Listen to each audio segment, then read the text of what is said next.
Well folks, welcome back to the workshop. Check out this pile of stuff.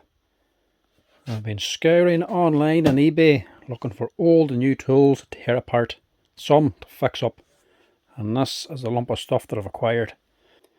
I've been building this stuff up over the last few weeks and it's time to get started onto it.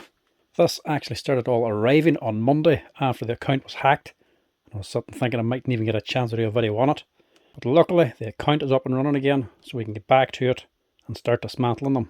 There's loads of stuff in this pile, all different brands. Some new stuff, some old new stock, some used and some broken. So we'll end up doing teardowns on some of them, and some will be a teardown and repair. Tonight we're going to clear the bench here and we'll get started on one. I think we'll start with our Ryobi. That wee Makita, I'm looking forward to looking inside of that thing. It's a cordless mixing drill. Other things are a wee bit of a mystery yet.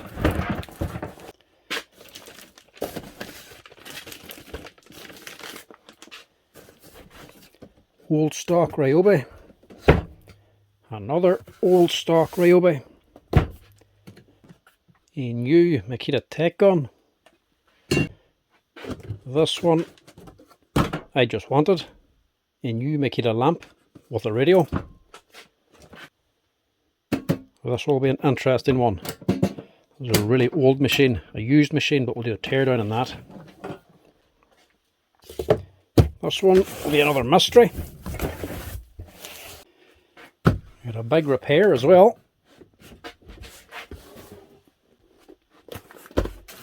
And I can't even remember what this one is.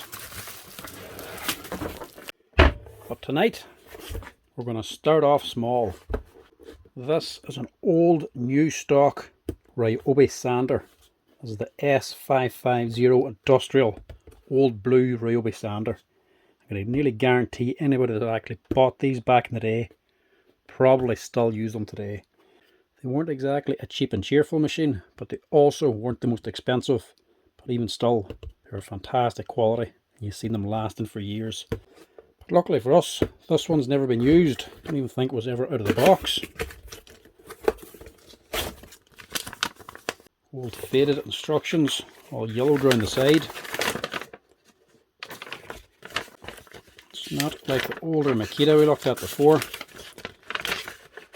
It doesn't have the breakdown diagram. Comes with a few wee tiny sheets of sandpaper. P100s. Weren't splashing out on the extras anyway. 3 pieces. Inside we have the old tool itself and more paper. Safety instructions, safety instructions.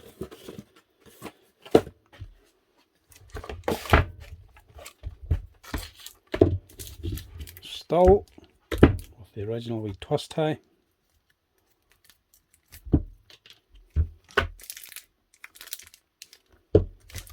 Never been taken out, never once been used. Look at that. Everybody wants to know, how old is it? It's not here, it's over here, look. 1998. She's 26 years young. This thing doesn't come with a dust bag. It has a wee sleeve that you can remove on the bottom.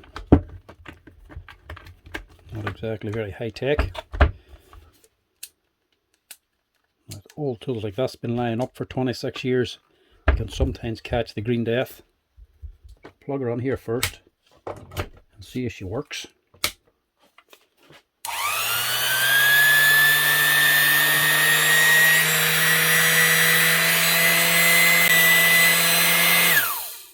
Oh, it still has that new tool smell. Let's strip her down and see what the old stuff was like inside. Now these sanders like this, there really isn't much to them, especially modern ones.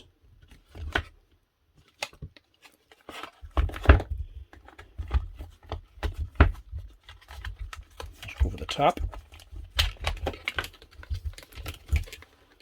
Generally, modern ones now, they're not really all that well built. They're fairly light duty. If you want the higher quality stuff, you have to go into the more expensive ones. But many orbital sanders like this, you don't really get in big brand ones, the expensive ones. They're normally always the cheaper brands. But this, even though it was only a Ryobi one, was still quite good quality for what it is. Modern ones, you're going to see a lot of plastic on them. Even this way Ryobi, it had an aluminium base on it. The proper spring clamps as well. Double-sided. Clamp lifts up here. You tuck in your paper. And you spring it back up. And lock it on. You're actually a very good system. Very rarely failed. Nice, simple and reliable. Get that off first and out of the way.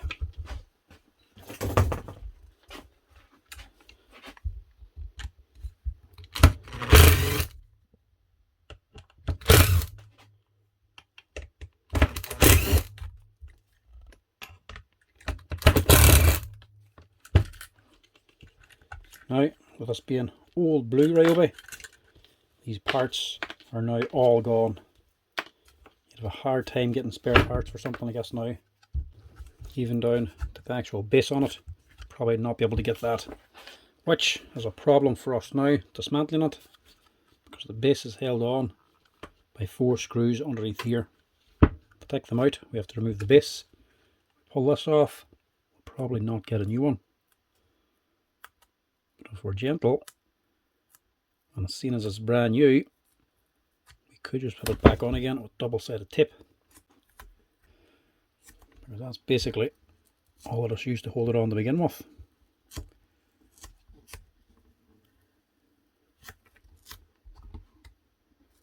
Double-sided tape or contact adhesive will do the same job.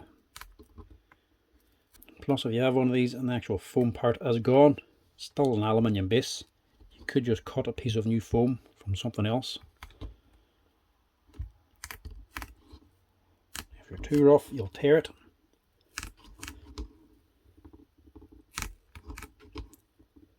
This doesn't have to be held on all that tight or stuck all that well, because the sandpaper and clamps are going to be clamping it on anyway. Look at that.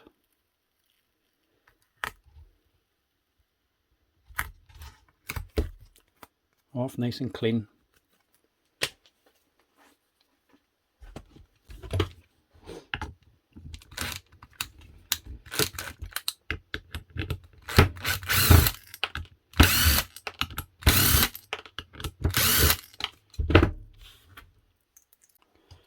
Now to take off the center screw, because that actually drives the motor. That is part of the motor shaft. We have to hold the impeller fan at the back.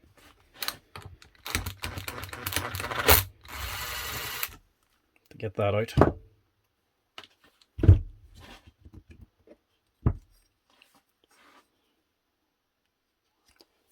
And we can get in. See the nice aluminium base. Look at that. And a high quality NSK bearing, made in Japan. Not often you're going to see one of them on a power tool today. 6001. The bearing never went. It was that easy to get it out to replace it. The actual counterweight, it's just sitting there, and it's locked on with this little roll pin here on the armature shaft. Now this is the same setup as a lot of cheaper modern ones. These little plastic feet. Once you know the bigger ones then, like the Makita ones, will actually have a little aluminium roller sitting up on here on 2 rubber cushions. That's to allow the base to actually oscillate. That's what these little plastic legs are, these wee columns. Help hold the base on by screwing it onto here, but they're not rigid, so the base can still move around while still being attached to the sander.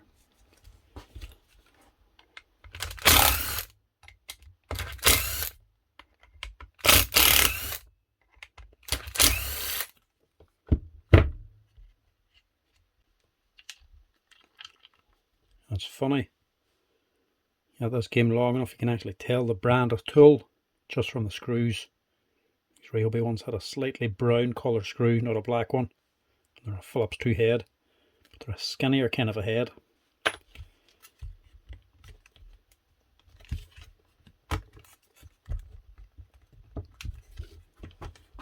And just the thickness of this plastic is different.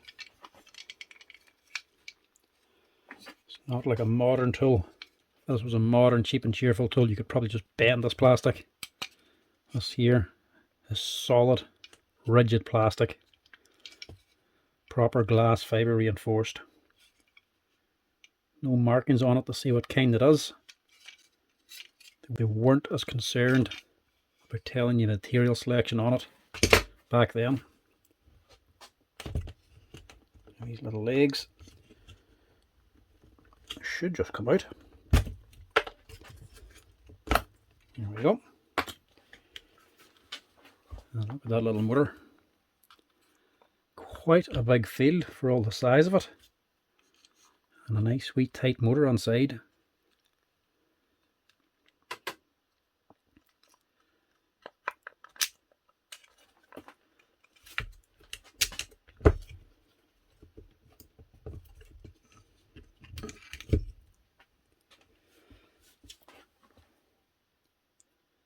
Look at that little thing.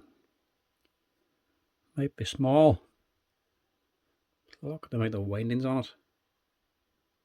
Obviously if that was 110 volt, there'd be a thicker gauge wire used. It's 240, so there's a thinner gauge and more windings. All lacquer coated. So all the windings are stuck down, they'll not move and pull up. Nothing around here on the comm bar. Normally get resin on a modern machine here. But generally you never see them breaking here anyway. Again, bearings, Japanese NSK 627 up here, quite a big bearing for the size of the armature. Then again on the bottom, another Japanese NSK 627. So that is a nice little armature. And again, inside, only Ryobi, but still nicely made. Good quality lead, nice rubber grommet, metal cable clamp, instead of your lead coming in, going directly into your field, or some other wee crump connector. It's just a nice handy little strip connector here, so you can very quickly and easily change your lead if you need to. We crump. So then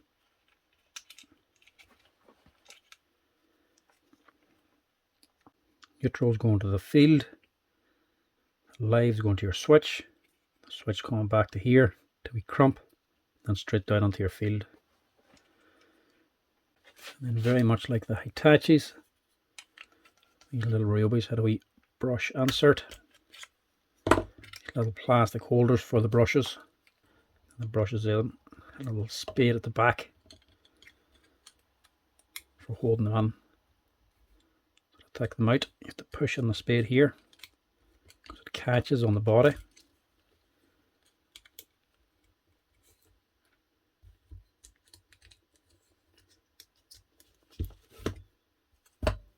And then you just pull out. This wee leg catches on there, so they go on, they push in, but they don't pull out unless you push that in. They attach, it'll have a little brass insert. These Ryobis are just one piece of plastic. And your switch then, not just your standard little rocker switch, it's a proper wee dust cover, and actually a little metal band around it as well. And they were soldered in as well, instead of just being wee spade connectors.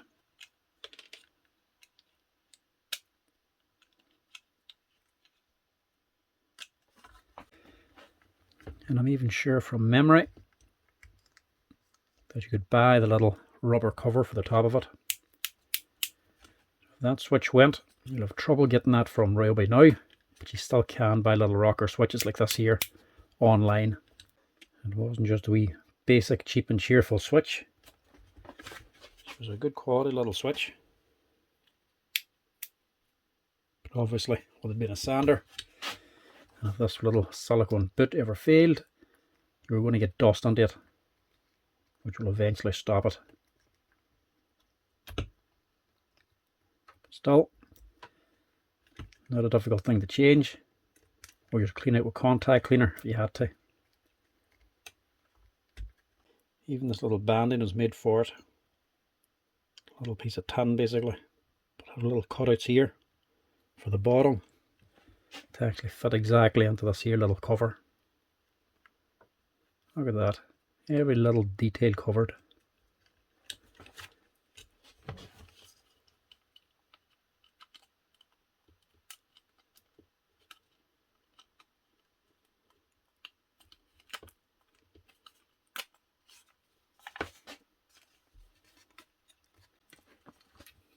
Then your field itself, again loads of windings, but a good heavy field. Look at that, no plastic in that at all.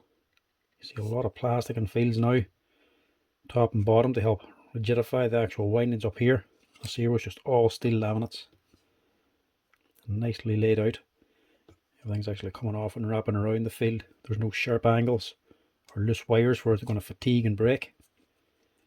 But then we fields very rarely give any trouble. Still even get these little things coming into the workshop for repair from time to time. Not as often now. Pull that out so we can put this together. Reassembling these was just a cinch. Everything just dropped into place.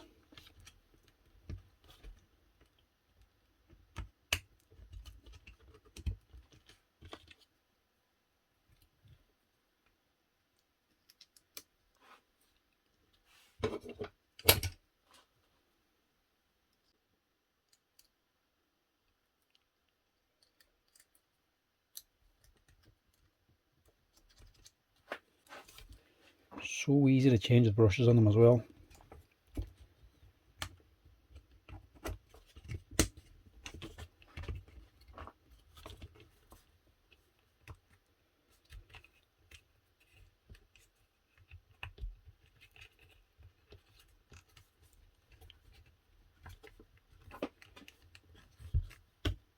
Designed to measure on the inside, no space wasted.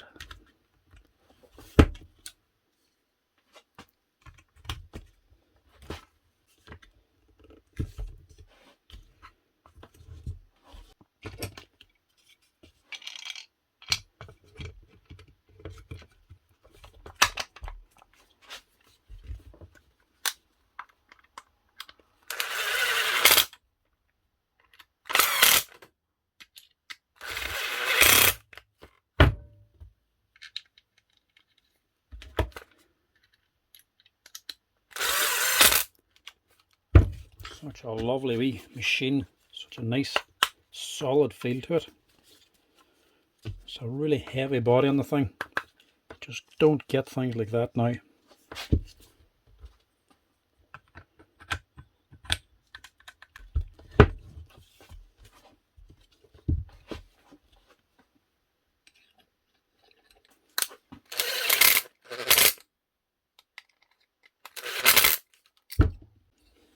Such a simple and effective way to clamp the paper. A wee bit awkward to use sometimes, but they always did the job. Modern ones or bigger ones, they have more clamping force and they're easier to open and close, but they have more parts, plastic levers, metal cams and all on them. It's all different extra little bits, plus the springs on them as well. They're hard to fit whenever they give bother, which they always do. They're a better clamp, but they do give more trouble. Newer ones, these here you just see, you know, the cheap and cheerful little sanders. They never give any trouble.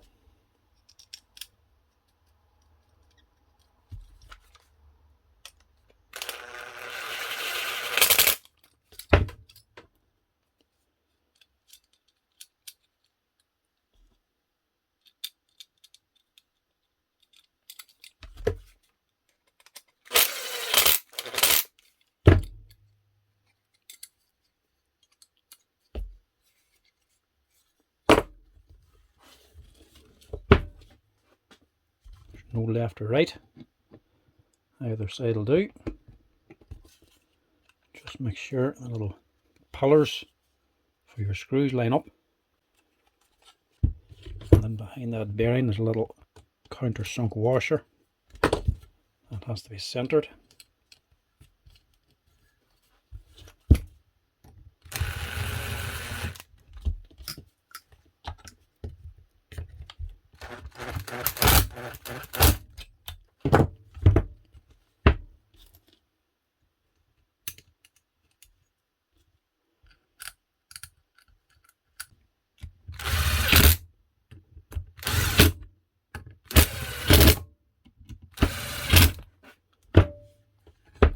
Finally,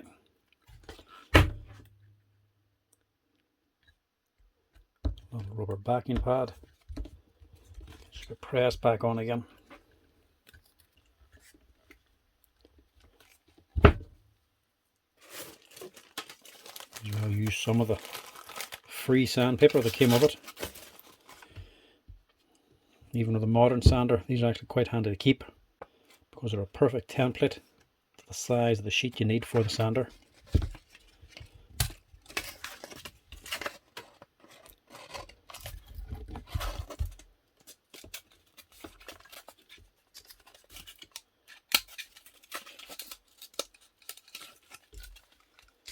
As well, don't be tempted to fold over your sandpaper when you're using a sander like this. If it's too long, don't fold it over and put it on, because the sandpaper is just going to eat away the aluminium base. Cut it to the right size and put it on properly. If you don't fold it, there's nothing actually rubbing on the aluminium apart from the paper side. The sandpaper is not rubbing on it, so it doesn't eat away the aluminium part. I actually had boys leaving Makita sanders, only a few years old, and the whole aluminium plate has been completely eaten away, so the actual clamp has nothing to clamp on. It's actually completely eroded away, simply because they fold the paper and clamp down the sandpaper on the aluminium. So any vibrations, the sandpaper is just eaten away at the base itself. That's her. Your wee base or cover or shroud sits onto this little groove around the side of it. Quite a snug wee fit actually.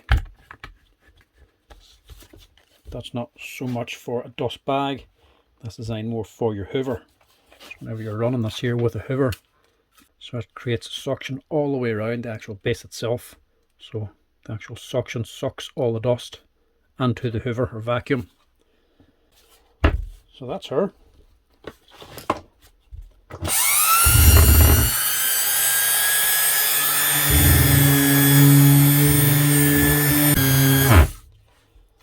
One old Ryobi sander, an S550 from 1998. Brand new, never used, but now she's been well opened up. And I have to say, fantastic wee sandy they were. I've actually got how many? 3 sanders on here, all Makitas, the big half sheet sanders. Big ones are far better for general sort of stuff, but these little, what are these, 1/6 sheet sanders, these are wild handy for wee small jobs, little awkward spaces. Wee mouse sander also very good, but these here, handy little job. Proper little palm sander. They don't make them like they used to. Don't be thinking if you buy a modern Ryobi tool that's going to be anywhere near this kind of quality. For modern stuff is just DIY disaster stuff. These here were industrial. I actually mean industrial. You went to a hire shop, even today if you go to a hire shop, some of the tools you'll be hiring out will actually be this Old Blue Ryobi stuff. They always were little workhorses no matter what the tool, and you can see why. Anyway folks, thanks for watching. That's the end of this little teardown video. We're going to box her up, put her up on the shelf, leave her for a few more years to mature again.